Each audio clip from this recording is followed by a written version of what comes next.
আন্দোলনের স্লোগানে নিয়ে এসেছিলেন, কি এনেছিলেন? আমরা বৈষম্যহীন বাংলাদেশ চাই। তারা স্লোগান দিয়েছিলেন উই ওয়ান্ট জাস্টিস, আমরা ন্যায় বিচার চাই। ঠিক না বেঠিক? বাংলাদেশ জামাত ইসলামী ছাত্রদের সেই স্বপ্ন আর প্রত্যাশা পূরণের ঘোষণায় বলেছে আমরা আগামীর বাংলাদেশকে একটি ইনসাফ ভিত্তিক বাংলাদেশ গড়তে চাই। আমরা একটি সাম্যের বাংলাদেশ গড়তে চাই, যেই বাংলাদেশের হিন্দু মুসলিম বৌদ্ধ খ্রিস্টান শুধু নয়, ওই ঠেলাগাড়িওয়ালা রিক্সাওয়ালা ওই দিন মজুর শ্রমিক তাঁতি আমরা সবাই দেশের নাগরিক হিসাবে রাষ্ট্রের সকল অধিকার আমরা সমানভাবে ভোগ করবো ইনশাআল্লাহ। এমন পরিবেশ আমরা তৈরি করতে চাই। সংগ্রামী সাথী ও বন্ধুগণ, এরকম একটি পরিবেশ যদি তৈরি হয়, দেশের মানুষ সুখ পাবে না পাবে না? শান্তি পাবে না পাবে না? অধিকার পাবে না পাবে না? আচ্ছা, আমি যে বড় জোর গলায় এই কথাগুলো বলছি আপনাদের সামনে, আমাদের সম্মানিত আমিরে জামাত বলেছেন, হতে পারে আপনাদের কাছে মনে এরকম গল্প তো কত রাজনৈতিক নেতাই করে। হ্যাঁ, আমি মেনে নিলাম, তবে এই কথাও আপনাদের কাছে বিনয়ের সাথে রাখতে চাই, আমরা শুধু এই কথাগুলো বলেই ক্ষান্ত নাকি আপনারা বিগত একটি বছরের একটি পরিসংখ্যান আমাদেরকে দেন যে জামাত ইসলামের নেতারা খালি মঞ্চে বড় বড় কথা বলেন আর ঠিকই যে তারাও চাঁদাবাজি করে? প্রমাণ একটা দিতে পারবেন? কথা বলেন, প্রমাণ দিতে পারবেন? আমরা কোনো ট্যাক্সি স্ট্যান্ড বাস স্ট্যান্ড দখল করেছি তার একটি প্রমাণ দিতে পারবেন? আমরা বালুরঘাট দখল করে চাঁদাবাজি করেছি, একটি প্রমাণ দিতে পারবেন? আমরা হিন্দু ও মুসলিম ভাইদের বাড়িতে অত্যাচার জুলুম করেছি, একটি প্রমাণ দিতে পারবেন? তাহলে কি প্রমাণিত হলো?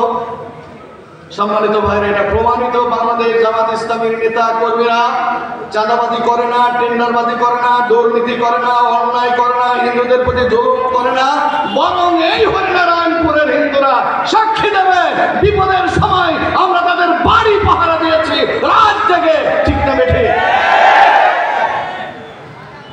শুধু আমরা কথাই বলি না, কাজেও প্রমাণ করেছি। আমাদের সম্মানিত আমিরে জামাত মানবতার ফেরিওয়ালা, কোথায় বন্যা, কোথায় টর্নেডো, কোথায় সাইক্লোন, কোথায় দুর্ঘটনা, কোথায় অগ্নিদগ্ধের ঘটনা, এমনকি কোথায় বিদ্যুৎ স্পষ্ট হয়ে মারা গেছে, এমনকি কোথায় দাগ পড়ে মারা গেল, সেই জায়গায় সবার আগে যিনি ছুটে যান সেই দিন তার নাম ডাক্তার শফিকুর রহমান। ঠিক না বেঠিক? এই মানুষটির নেতৃত্বে বাংলাদেশ জামাত ইসলামী পরিচালিত হচ্ছে।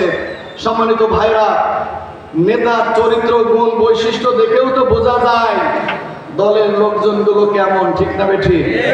ঠিক না বেঠিক? আমরা সেই নেতাকে নিয়ে আজকে দল পরিচালনা করি।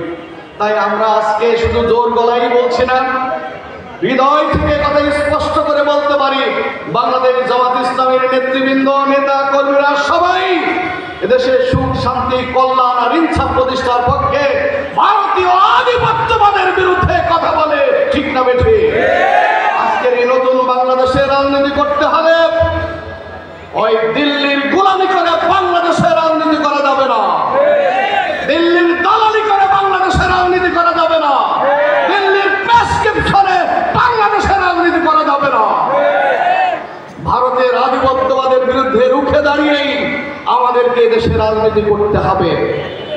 যারা দিল্লির প্রেসক্রিপশনে দেশে রাজনীতি করতে চান, দিল্লির দালালি করে রাজনীতি করতে চান, তাদেরকে স্পষ্ট করে জানাতে চাই, 16টি বছর আওয়ামী লীগ দিল্লির পাঁচটা গোলাম হয়ে এদেশে রাজনীতি করে মানুষের প্রতি অত্যাচার জুলুম আর নিপীড়ন করেছে, নিজের আখের গোছানোর চেষ্টা করেছে, পরিশেষে নিজের মাতৃভূমি ছেড়ে ঠিক জায়গা মতো মামু বাড়িতেই তারা আশ্রয় নিয়েছে।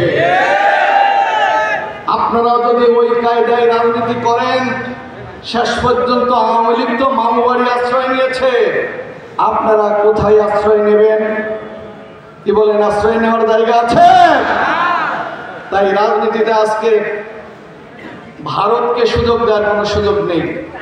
আধিপত্যবাদী ভারতের বিরুদ্ধে আজকে দেশের মানুষ সোচ্চার কণ্ঠ, যেমন আপনার আমার রাজনৈতিক নেতৃবৃন্দকেও ভারতীয় আধিপত্যবিদের বিরুদ্ধে রুখে দাঁড়িয়ে দেশের স্বাধীনতা সার্বভৌমত্বের পক্ষে থেকে এদেশে রাজনীতি করতে হবে, ঠিক কিনা বলো? সংগ্রামী সাথী ও বন্ধুগণ, বাংলাদেশ জামাত ইসলামী এই কয়েকটি বলেছি, অর্থাৎ ভারতীয় আধিপত্যবাদকে আমরা মেনে নেব না।